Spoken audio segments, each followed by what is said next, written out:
In an effort to clear the existing backlog of solar, wind, and battery projects seeking to be built, the Energy Department has created a new roadmap with some ways to get them connected to the nation's grid faster. It's called the Transmission Interconnection Roadmap, and DOE hopes it will help it hit targets for interconnection improvement by 2030. To learn more about this tool, I speak to Becca Jones-Albertus, who is director of DOE's Solar Energy Technologies Office. Becca, thank you so much for taking the time. Great to be here, Eric. So why don't we just start with an overview of what this interconnection roadmap is and just sort of how it all came together, and then we can kind of get into the mission of it. At the Department of Energy, we are focused on how we can enable the president's goal of decarbonizing our electricity grid by 2035. To get there, we need to rapidly increase the amount of solar, wind, and battery storage that we are deploying.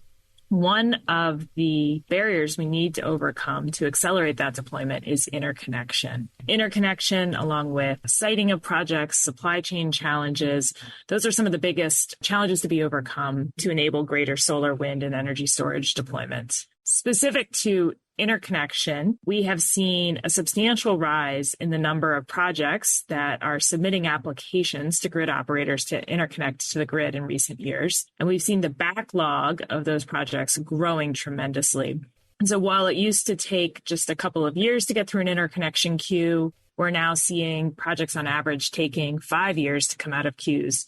We now have as much solar and energy storage in the interconnection queues as we would need to deploy over the next decade to get to our clean energy goals. But at the same time, we're seeing that less than 20% of the projects that enter those queues are being built. So we're seeing a problem that's kind of exacerbating year over year, where there's more projects going into the queues slowing down, and then there's less information about which projects will be viable at the end of that process. And so then more projects are put into the queue, and we continue to exacerbate that problem. So this is a major issue that we've been focused on addressing at DOE. And as one of the major pillars of that work, we developed this interconnection roadmap. So we have a larger effort that's called the Interconnection Innovation Exchange, or I2X, which is bringing together stakeholders to address the challenges related to interconnection to get to fairer, simpler, and more equitable practices. And that effort has been a large stakeholder group, and one of the big pillars has been this roadmap. And so over a nearly 2-year process, since we launched the I2X program, we've been working to develop the roadmap, held 22 meetings with stakeholders, got feedback from more than 2,000 participants on the challenges that need to be solved, pathways of solving those challenges. And the result is a roadmap that we hope can be an integrated solution set for DOE to use in its funding opportunities for industry and other stakeholder groups to use as well in targeting their efforts to improve interconnection processes. All right, and forgive me for making us back up even more. Interconnection, that means that the technology is there to generate power, but this is the process of actually connecting it to the power supply? The interconnection process is what the name of the process is called, where a new power plant gets permission from the grid to connect to the grid and to provide power into the grid. And so what has to happen on the grid side is that they have to ensure that that particular location can handle that influx of power coming onto the grid, that it can do so in a safe way, and that involves studying what will happen to the grid if you add that power, and studying whether there's new equipment needed onto the grid, which we often can call upgrades. If there are upgrades, what do those cost? Are they cost prohibitive or not? It studies how that additional power that comes on the grid might contribute to congestion or might influence adjacent areas. So there's a number of engineering studies that need to be done to determine whether a particular location is viable for generating a bunch of power and putting it on the grid. Gotcha. All right. So it seems as if the current situation might be, a good problem to have. You've got all this power and infrastructure ready to go. It's just the actual case of getting it started up. You laid out some of the challenges. Is it just more of a fact of you don't have everything you need, and that's the reason for the backlog? Or is there just sort of a log jam of just how long it takes to get something implemented into it? There's a logjam of how long it takes to get through these processes. The models and methods that currently exist today for evaluating the addition of new generation or storage on the grid are not suitable for the volumes that we have.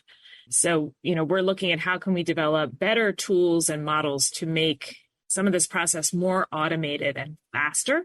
Another source of problem is that today, the developers who are putting these power projects together, they don't really have any visibility into what locations are good for the grid. And so they end up using the interconnection process to pare down their projects. So they might be looking at 5 different sites for building a project. And they're not sure which one will be cost effective to put onto the grid because they don't have a way to get that information. So they submit all 5 into the queue, even though they're only intending to build one. And so that whole evaluation process has to go through for all 5 of those projects. Just to be told no. Yes, it's very inefficient. And so another one of the goals is to find ways that grid operators can put this information out there so that they don't have to go through their whole evaluation process in order for developers to know whether or not a location is good. And that can cut down on the volume a lot too. Gotcha. We're speaking with Becca Jones-Albertus, who is director of the Energy Department's Solar Energy Technologies Office.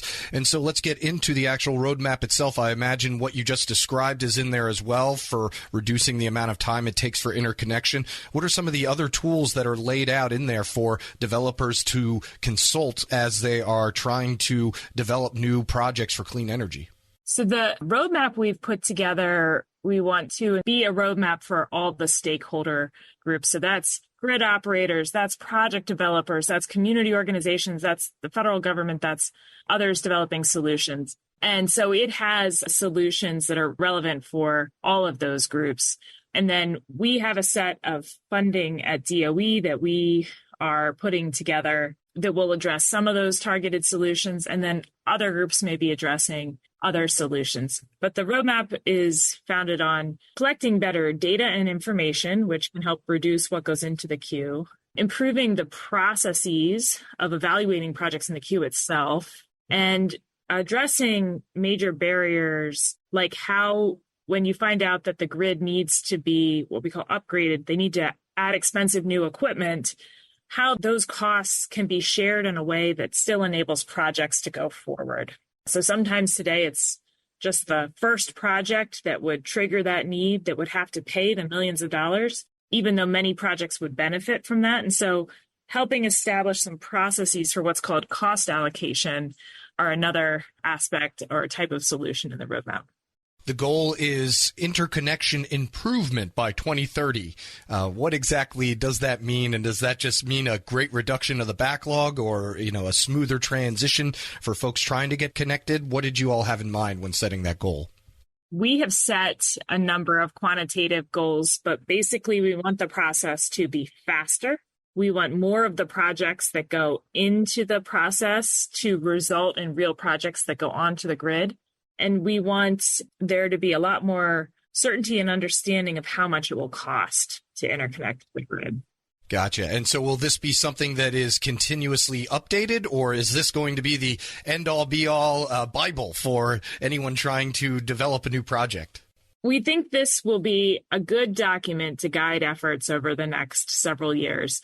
Hopefully at that point we'll find we're making a lot of progress and we'll need an updated document with maybe a smaller number of actions to enable our clean energy goals and get to faster, simpler, and fairer interconnection processes. But we'll have to see how much work we can get done over the next couple of years. Becca Jones-Albertus is director of the Energy Department's Solar Energy Technologies Office. And once again, thank you for taking the time. Thanks so much, Eric. And you can find this interview along with a link to more information at federalnewsnetwork.com/Federal Drive. Subscribe to the Federal Drive wherever you get your podcasts.